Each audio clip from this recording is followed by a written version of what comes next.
Syed Hashimi here. Today we're going to talk about .NET Web API development end-to-end using Visual Studio and ASP.NET Core. I do have some resources here as well, so all the code is available in this GitHub repository. So it's github.com/SyedI_Hashimi and then build 2024. And then a few additional links here. So this is a link to the documentation for HTTP files and all the support that goes with that. And then 2 links to blog posts as well. So these are in the PowerPoint as well, in case you need those. And pretty much everything that we're going to cover today is, or a lot of the things that we're going to cover today are included in these links here. All right, let me go ahead and bring up Visual Studio. Okay, the application that we're going to create today is for a fictitious to-go order restaurant. So the idea is that we'll create a web API that can manage the orders being placed. So that's what we're going to go ahead and create today. So I'll create a new ASP.NET Core Web API project. So I'll pick Web API. These are the recently used templates, but you might have to search through here for that if you haven't used that recently. We'll name it My Restaurant API. Okay, from this list, I'll make sure that Enable Open API support is checked. And I'm going to create this with endpoints, but you can also follow along with controllers if you prefer controller-based API endpoints. We'll go ahead and get this project created here, and then we'll take a look at the result. So I've got my project here, and starting in .NET 8, we've got an HTTP file that is added as a part of that project. And with an HTTP file, you can add one or more requests here. So here you can see I've got a request, and the end of the request is denoted with the triple hash. In the request, in the HTTP file, you can also declare variables. So here I've got a variable for the host address, which is pointing to the local endpoint. We've also got the weather forecast here as well for the request. We will come back and talk a lot more about HTTP files as we go, but let's go ahead and get this project created here. We need to add some model classes to this project. So I'm going to go ahead and switch over to a different version that has those model classes already added. Okay, so here I've got some model classes that have been added here. These are just basic kind of C# classes to represent the customer who is ordering, as well as the menu item and their associated details here. So we've got contact, menu item, the category of the menu item, any menu items which were ordered, the order status, as well as payment method. And then finally, we've got to-go order here. So the to-go order is the item, is the class that represents the to-go order itself with the customer, as well as all the information for everything that's been ordered here. So these are our classes that we're going to use to get started here. What we're going to do now is go ahead and use scaffolding in Visual Studio to get the contact endpoint set up. And then we'll also scaffold the additional endpoints that we need to support that. So I'm going to right-click on my project and select Add New Scaffolded Item. From here, I'll pick API with read-write endpoints using Entity Framework. If you're using controllers instead, follow along with API Controller using Actions with Entity Framework. Go ahead and click Add here. So this is the dialog where we'll configure the scaffolding. So the model class is the contact class that we've added. For endpoints, you can select an existing class to where this will be added, but we can create a new class here, and I'll call that contact endpoints. And then if you have an existing DB context, you can select it from the dropdown. We don't have one in this application, so I'll create a new one. And I'll go ahead and go with the default namespace and name here as well. So I'll click Add. For the database provider, you can choose from SQL Server, SQLite, Postgres, or Azure Cosmos DB. I'll select SQLite here. This is just a sample kind of application here. And we'll go ahead and click Add here. So this will go ahead and scaffold the contact endpoint. So we'll also modify our application to get ready for that. So I'll let this complete, and then we'll take a look at the result when this is finished. All right, we've got our contact endpoints class that was added here. There's been some other changes that we'll take a look at as well. In the contact endpoints, so this is some basic kind of CRUD operations here. So we've got our get methods to get all the contacts or a specific contact, the put to update the contact, the post to create a new one, and then a delete to delete that contact. And keep in mind with scaffolding, this serves as a starting point. This is not going to, usually it's not going to be your final code. So usually you will have to come in here and modify this code, but let's take a look at what else was modified here. So I see the project file was modified, so let's take a look at that. A few NuGet packages were added here to support not only scaffolding, but also the entity framework and related dependencies here. So we've got those changes. The changes that we have here are to register the DB context and then specify SQLite and then where to get that connection string. We've also got the contact endpoints being registered in program.cs towards the bottom. If I look at my app settings, I do have a new connection string for that SQLite database. And then we also have our DB context that was created here. So here's our DB context. So now what we're going to do is repeat that scaffolding step for these additional classes here for menu item ordered, and to go order. So let's go ahead and do that for the menu item. So I'll select new scaffolded item.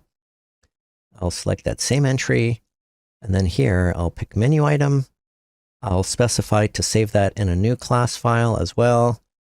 For the DB context, make sure to pick the existing DB context when you're running through scaffolding after the initial kind of scaffolding step there. So I'll pick that, select the existing DB context, and then I'll do this for those 3 classes that I mentioned, and then we'll switch back to take a look at that. All right, so here we can see that in addition to contact endpoints, I now have menu item endpoints with the same kind of CRUD operations, the menu item ordered endpoints, as well as to-go order endpoints. So to-go order endpoints is the most interesting one, and we will have to fix up this code here in a little bit, but we'll get back to that here soon. Before we do that, let's go ahead and take a look at the Endpoints Explorer. So I'll go to View, Other Windows, and then Endpoints Explorer.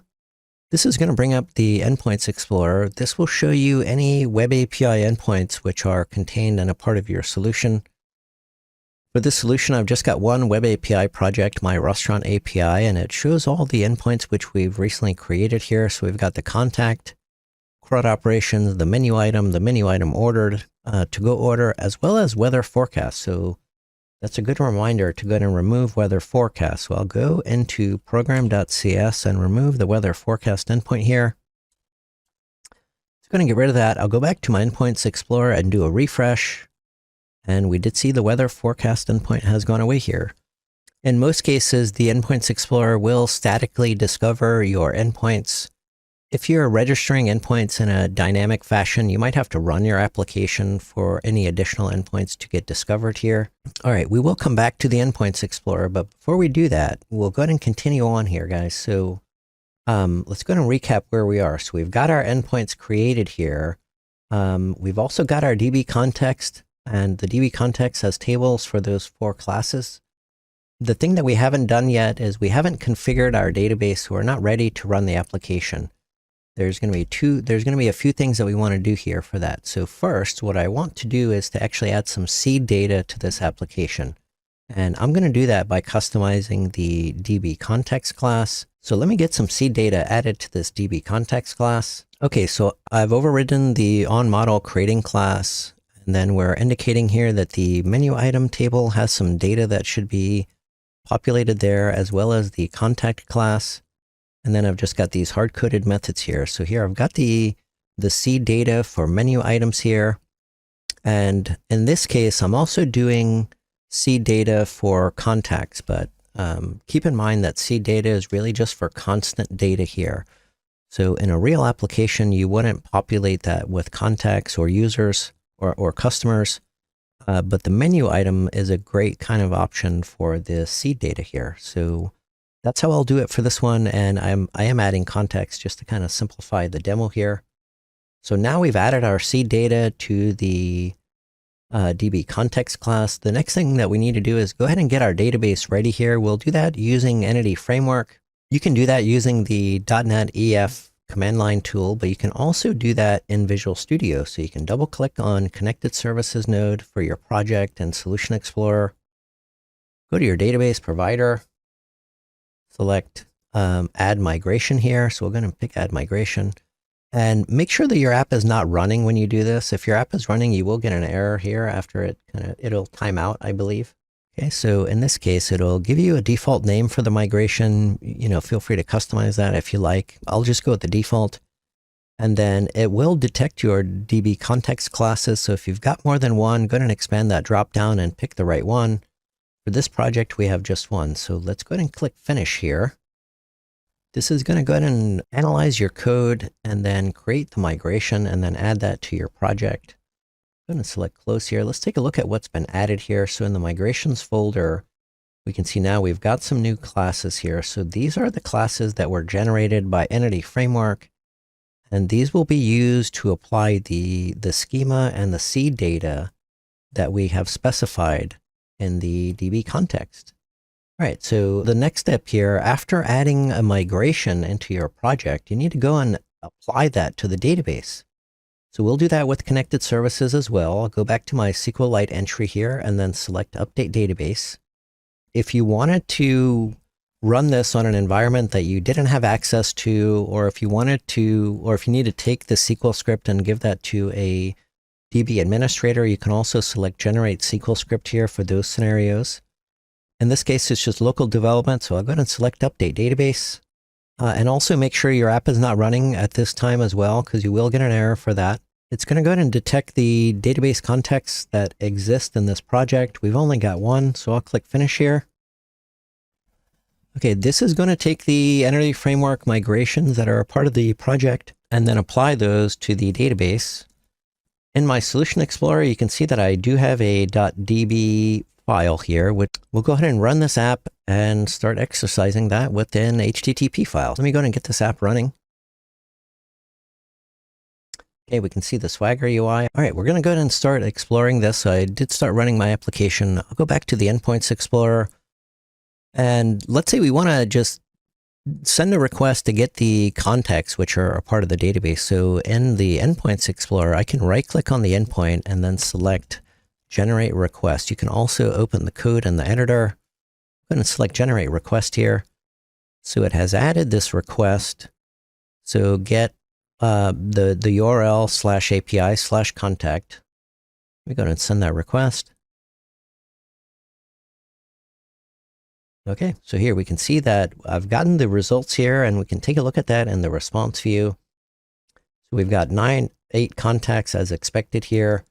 In the Formatted tab, if the API is returning JSON or XML, you'll get a formatted JSON or XML here. On the Raw tab, you'll get the raw response as it was returned from the server. You can also take a look at any headers that were returned as a part of that response. And then you can also inspect the request here. So here we've got the full URL, as well as any headers and body that were a part of that payload. So we don't have any body here for this particular request. We can also do a request for a particular contact here. So let's say if I want to get contact 3, I can modify my request to have contact 3.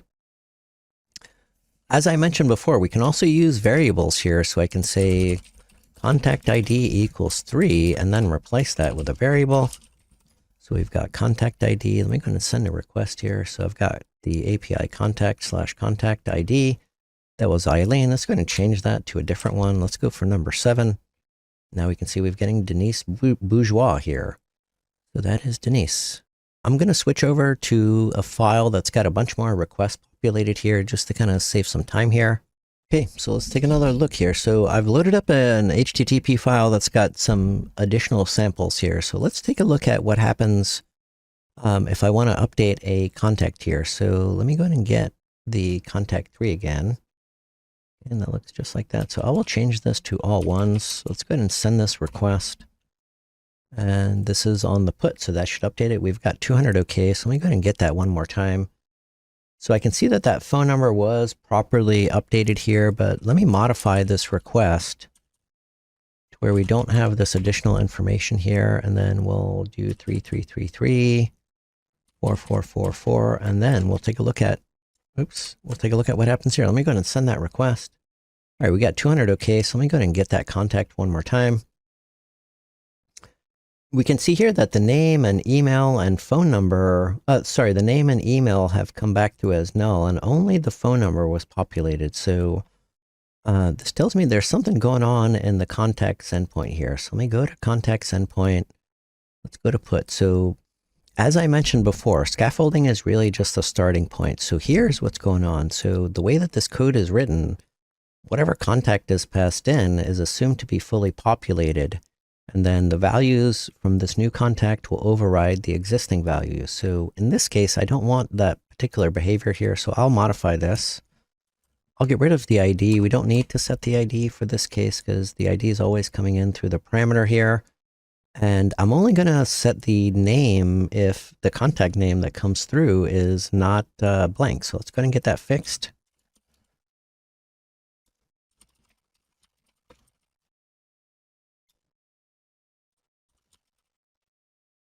Okay, we'll also do the same for both email and phone number as well. All right, so I've got my name and email. Let's go ahead and go back to the HTTP file and let me go ahead and rerun the application. Okay, I'll go ahead and get rid of the ID here. That's no longer needed as well. Let me go ahead and save that. We'll go ahead and rerun that request. We'll change the 345. We'll send that request. All right, so we got another 200 OK. I'll get the contact again. Oh, I forgot to repopulate those fields, actually. So they were blank from the last time. So let's go ahead and reset that contact. And then we'll get rid of these things here. Let's go ahead and send that request. And oh, I got the format of the phone number wrong there. That's fine. Go ahead and get that contact one more time. So here now we can see that that's been updated correctly. Let's just say if I'll get rid of this. And then send that one more time just to double check that everything is working correctly. Okay, so everything was updated correctly as expected here. So that was the contact endpoints that we just modified there. Let's keep going here. We can also create a new contact here using the post method. This is very similar to the put method here. So we've got the request line, the header to indicate that we're going to send JSON here. If I needed to pass any additional headers, you would do that immediately after these headers with no blank lines. A blank line then indicates that the body is coming next. So that's the format of this file. Let's go ahead and let me just get all the contacts one more time. So we've got 10 contacts here. And then we're going to create a new contact here for Nancy Anderson, but she's already there actually. So we'll do Nancy Anderson 2 with a different kind of number here. There we go. Going to send that contact. So we've got contact 10 that was created here with the information that we see here. If I go and get all the contacts one more time and scroll down, you can see I do have Nancy Anderson 2 here. Okay, so this is for ID 10. So we'll go ahead and get that particular contact with ID 10, and then we can also delete that contact. So I'll send a kind of request to the delete endpoint. That's 200 OK. Let me try to get that contact again. I should get a 404, which I do. All right, let's see how else we can kind of explore. So the idea with these HTTP files is that as you're developing your API, you can start exercising your API immediately in Visual Studio by creating different requests in the HTTP file. And you can have, one or more HTTP files in your projects. And these files don't even need to be with your project as well. You can keep these in other folders outside of your project if you just have some kind of playground HTTP files for yourself. And you can also use different environments, which we're about to get into the different environments and also some secret support here. So we're going to get into those as well. But before we get there, let's continue on with our exploration of the endpoints that were created. So let's take a look at our to-go order endpoints.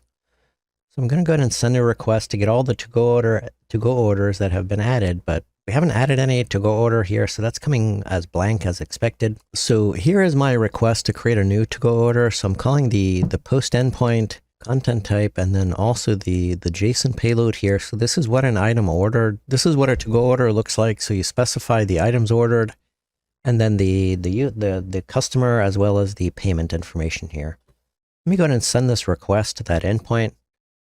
All right, so I see I'm getting a 500 internal server error, unique constraint failed for contact.id. So let me go to my to-go order endpoint, to that post method.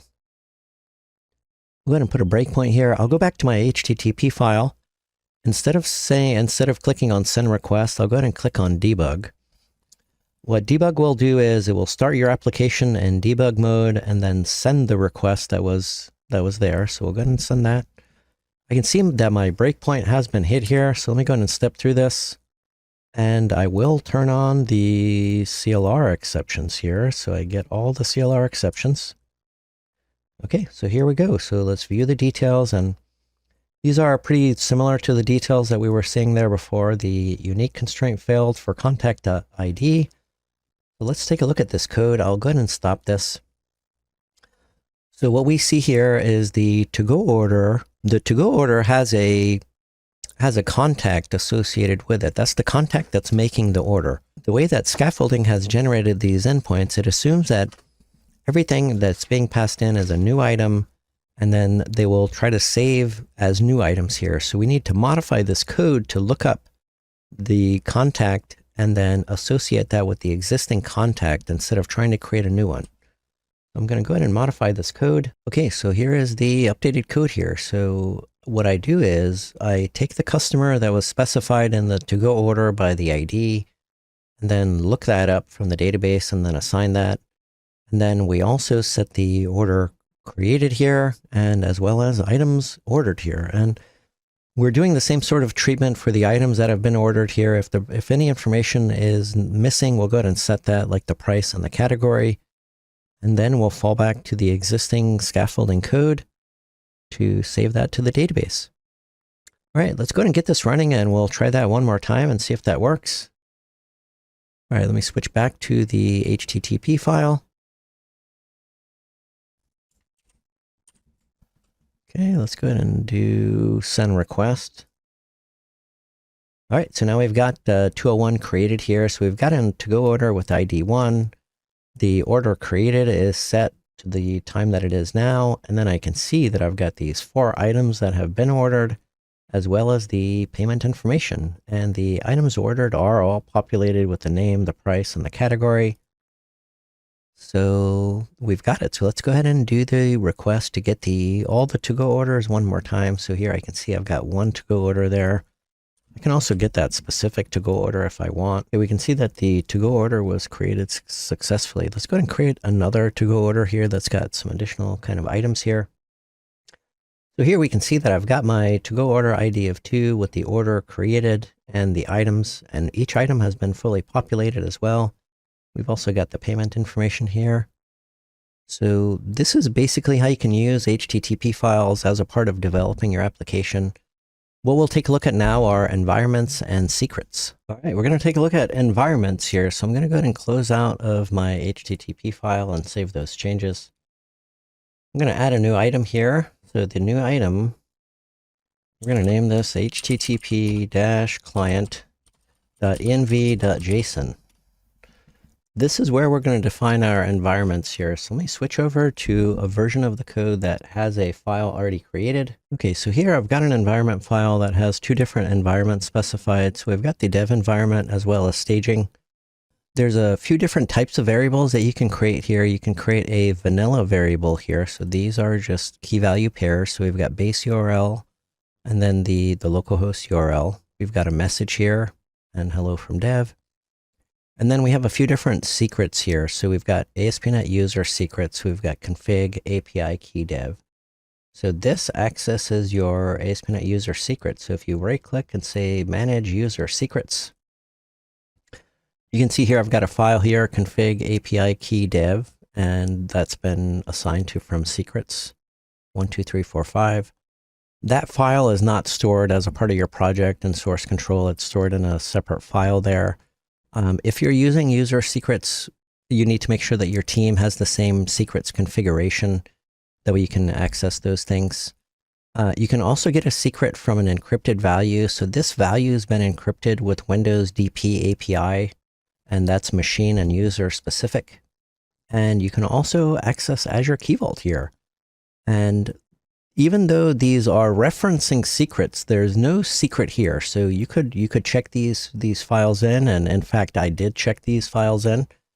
But if you wanted some user specific values, instead of adding a file called http-client env.json, you'll create a file with that same name, but ends with .user. So http://client.env.json.user, and then those files will be user specific, and you can override any of these values in the user specific file, including the regular key value pairs, as well as these secrets here. So those are two kind of separate concepts, right? You got the concept of a secret, which we can see here, and then also the concept of a user specific environment or value.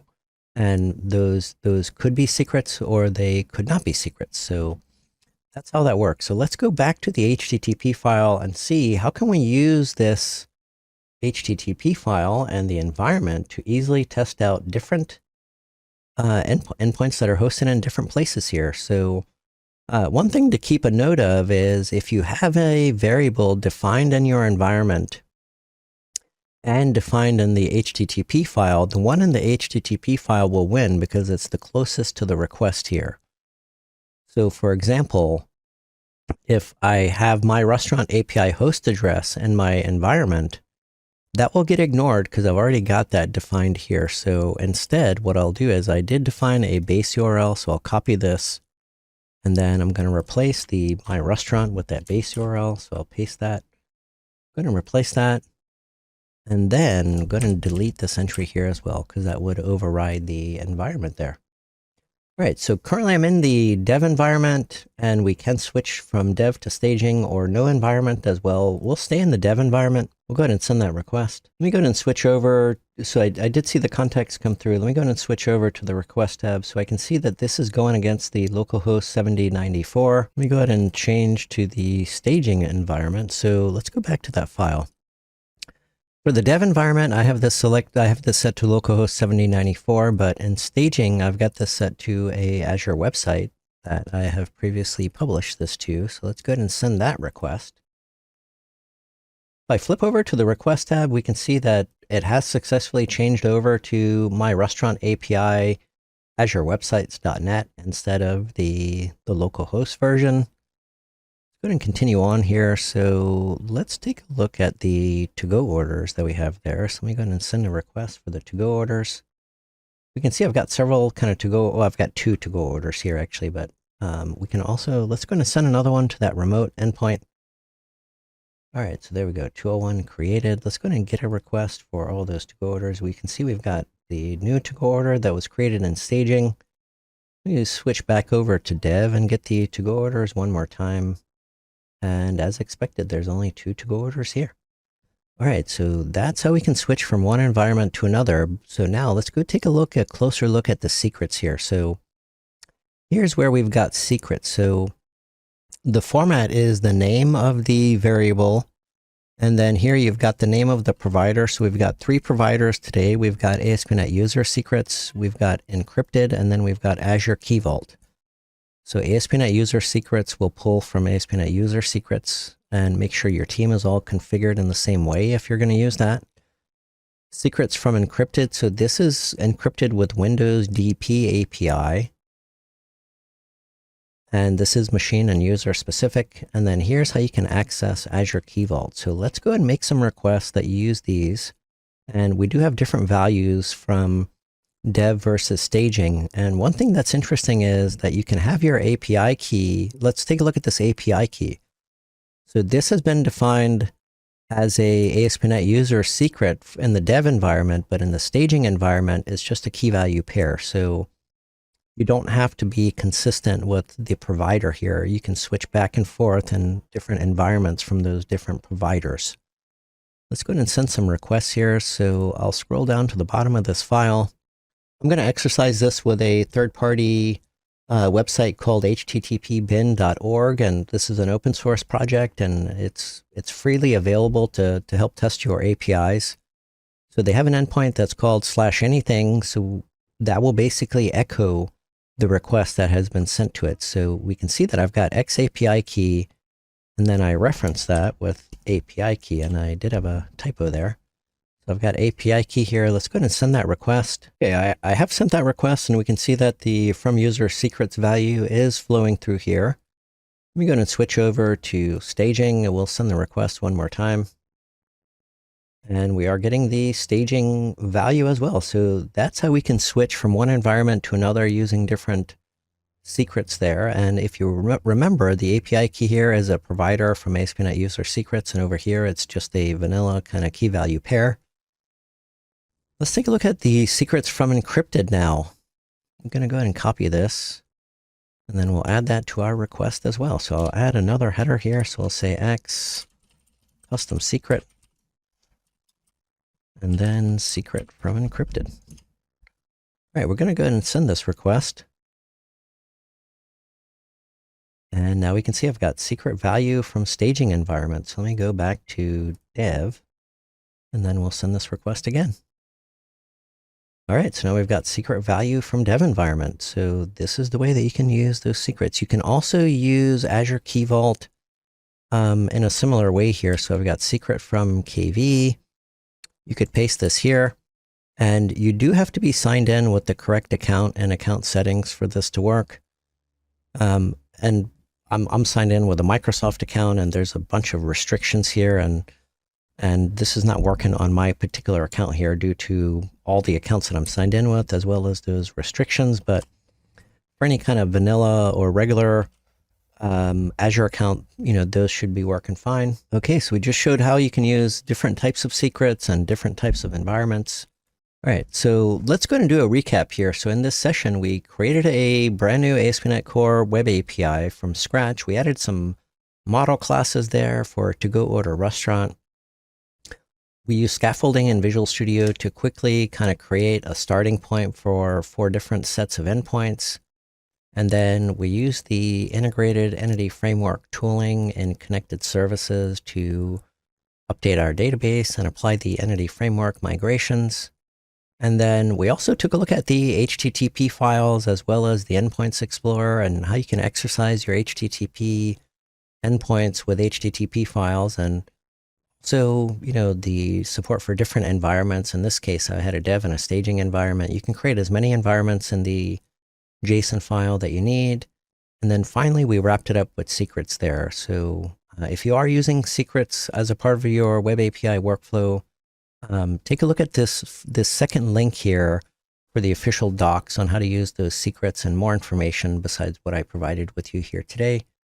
And all the code is available in this first link, like what I mentioned at the beginning of the video as well. So thank you very much, and happy coding.